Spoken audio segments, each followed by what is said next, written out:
اهلا بكم من جديد. عنوان الفيديو بتاعنا النهارده التعليق الاول من محمد سامي على انباء استدعائه للتحقيق بتهمه ضرب مدير مركز صيانه. نشر بقى المخرج محمد سامي فيديو له اثناء قياده بقى السياره على اغنيه بقى اهز الدنيا من مكاني لتميم يونس، وذلك بقى بعد انتشار انباء عن استدعائه للتحقيق معه على خلفيه بقى اتهامه بضرب مدير مركز صيانه السيارات.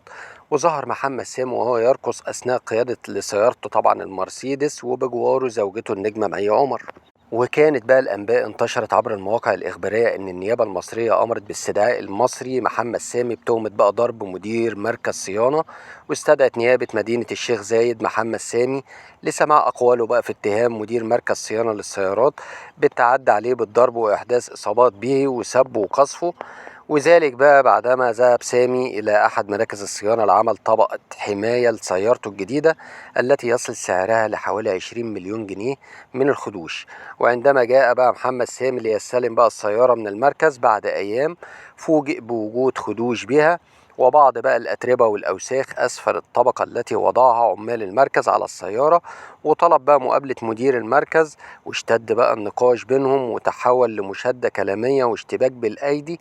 واتهم بقى مدير المركز المخرج الكبير والشهير بالتعدي عليه بالضرب، حيث قال أن محمد سامي وجه له ضربة قوية بقدمه أسفل بطنه ولكمة بيده في وجهه، مما أدى بقى لحدوث إصابة أسفل عينه. وبكده ينتهي الفيديو بتاعنا النهاردة، وتحياتي ليكم.